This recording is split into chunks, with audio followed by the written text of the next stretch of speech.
Veronica's eyes turned a deep crimson, filled with raw hatred.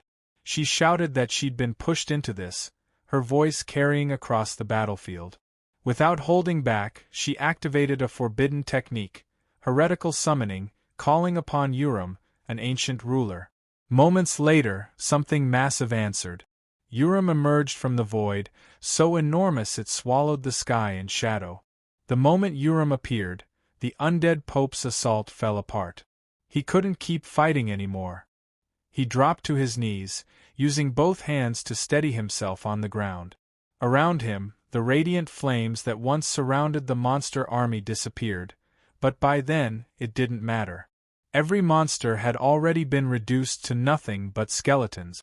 With his last strength, the undead Pope shouted in anger, calling them mad creatures and warning that the world would eventually be destroyed by their own actions. Then his tone shifted, and he begged his God to save humanity. His desperate voice echoed through the battlefield, mixing with the dust and smoke rising into the air. Veronica watched in silence, thinking that all of this had started because of the Pope's own mistakes, which had drawn the attention of those heretical elder beings. Behind her, the crack in space slowly closed, ending the summoning at last.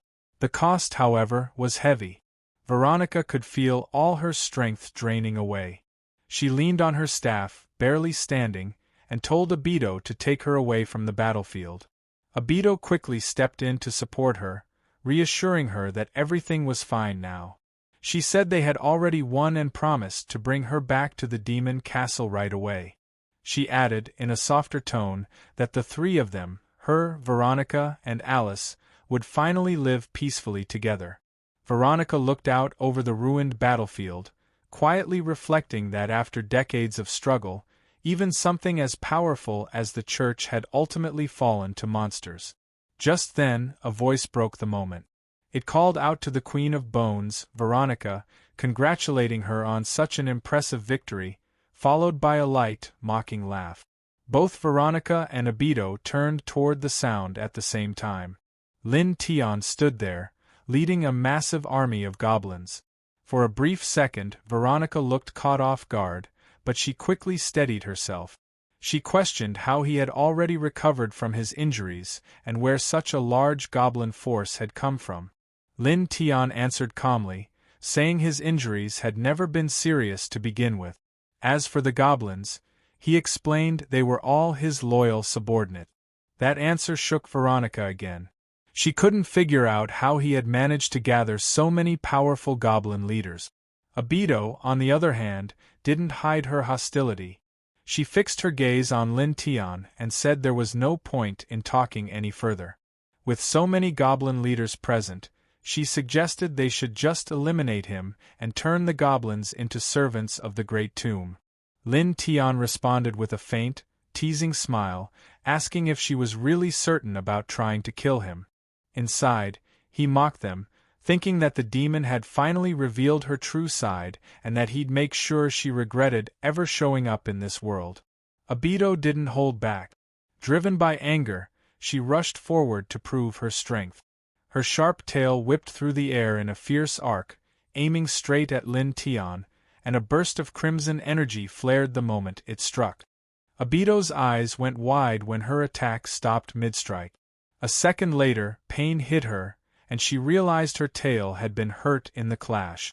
She quickly demanded to know what Lin Tian had used to block her. Veronica spoke up, warning her that Lin Tian was wearing world-class armor. That only made Abito more irritated. She couldn't accept that someone she saw as a mere goblin could have equipment like that. Without wasting time, she summoned her weapon and decided to use her strongest charm technique.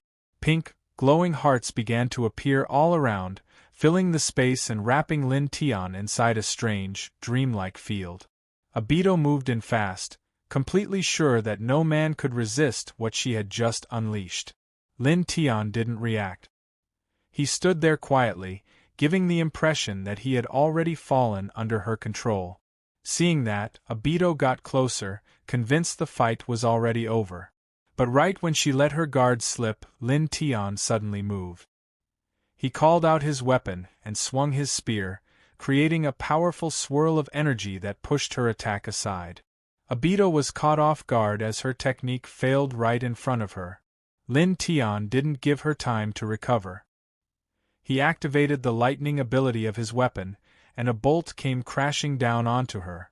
Obito cried out as the flash of light swallowed her, and the impact sent her flying across the field. She hit the ground hard and couldn't get back up. Lin Tian looked at her calmly and said he had no interest in that kind of trick. He explained that during his time in the Dwarf Kingdom, he had already been exposed to plenty, so effects like that didn't work on him anymore.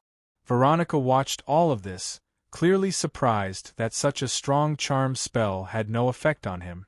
Still, she believed he had picked the wrong opponent this time. Without hesitation, she activated her own magic. A glowing red circle spread beneath her feet as she cast a super-tier summoning spell.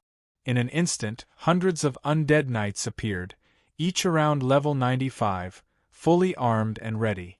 Their combined strength formed a massive force prepared to crush anything in front of them. Lin Tian took one look and immediately gave orders. He told his subordinates to spread out and use their magic tools to wear the enemy down. Both sides moved at the same time, and the grassland quickly turned into a chaotic battlefield. The Goblin army, equipped with world-class weapons, started gaining the advantage almost right away.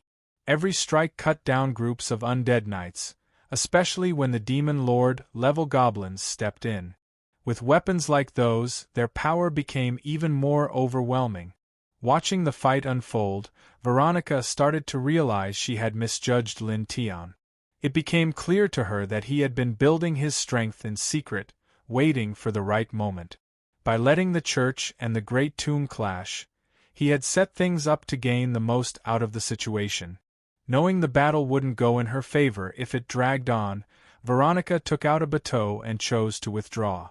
A purple portal opened, and she disappeared through it, leaving Lin Tian standing on the battlefield as it closed behind her. One of his subordinates asked if they should chase after her right away, but Lin Tian shook his head.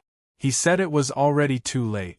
By the time they reached the tomb, Veronica would have recovered enough to fight again. At that moment, the Holy Mother approached him and offered her help. Lin Tian looked at her carefully and asked what she could actually do. Holding the Holy Grail close, she spoke with a steady voice and proposed a deal. She said she could use the artifact to locate Veronica and send Lin Tian straight to the Great Tomb. In return, she wanted him to eliminate Veronica so the souls of the fallen from the church could finally rest. As she spoke, a system panel appeared in front of him, showing her details. Kaisadv, a level 99 Holy Mother of Light. Despite her titles and defensive abilities, her direct combat power was surprisingly low, clearly focused on support and healing instead. Lin Tian studied the information for a moment, then let out a small, confident smile. He said he never planned on letting his enemies walk away anyway. Now that he had a way to track them down, there was no reason to hold back. The Holy Mother warned him that the Holy Grail only had enough energy left for a single teleport. If it failed, there wouldn't be another chance. Lin Tian didn't seem concerned. He simply told her to use the magic and send them to the Great Tomb right away.